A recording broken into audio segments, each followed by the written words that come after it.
So far, you've learned some common ways of communicating during a project.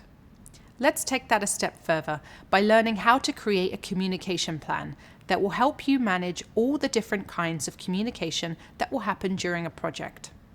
Trust me, there's going to be a lot of communication, so you'll need a plan to help you stay aware of it all and to use as a tool for communicating effectively. A communication plan organizes and documents the process, types, and expectations of communication for the project. The size and complexity of your communication plan will be different for every project, but it is always good to have one, especially when multiple stakeholders, different phases, and change management are involved. It will really help you, your project, and the stakeholders. Just like other plans related to the project, your communication plan needs to address these questions. What needs to be communicated? Who needs to communicate? When communication needs to happen? Why and how to communicate? And where the information communicated is stored. Let's break down each question with a sample communication plan that I've created for our Plant Pals project. First off, your communication plan should include what you're communicating on, or in other words, the type of communication. This could include things like status updates, issues, feedback from users, daily check-ins, and other types of project meetings.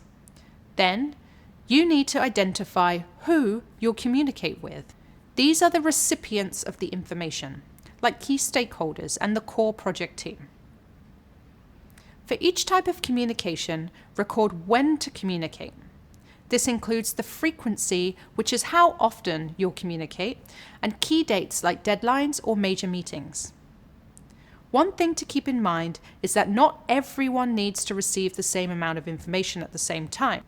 Generally speaking, your key stakeholders will get their information less often, like in a monthly high-level summary email or project review meeting. But your core project team could receive more detailed info through daily email updates or quick virtual check-ins. Next, include how you'll communicate or what delivery method you'll use. This could be email, in-person or virtual meetings, or a formal presentation. Your plan also needs to include the goal of communicating. This is your why. So ask yourself, why are you communicating? Is it to give a progress update, identify a risk and address barriers? Or perhaps you need to figure out next steps, detail preparation plans, and reflect on lessons learned. The goal of communication could be a combination of any of these, or some other reason altogether. In either case, there must be a purpose for communicating, otherwise you risk wasting valuable time.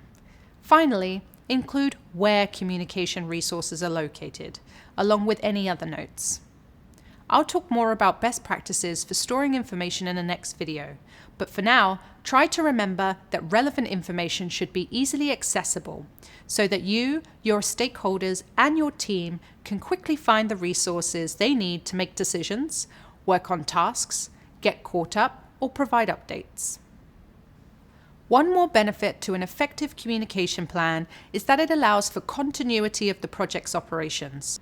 If a new project manager comes onto the project and sees the plan, they should be able to quickly access past meeting notes and documentation, as well as current and upcoming communications. The communication plan also helps with effective change management, the process of delivering your final project and getting it successfully implemented.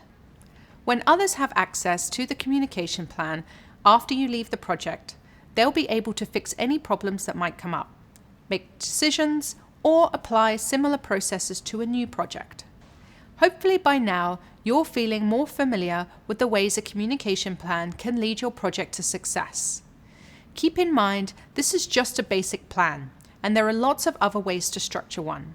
It all depends on what kind of project you're working on.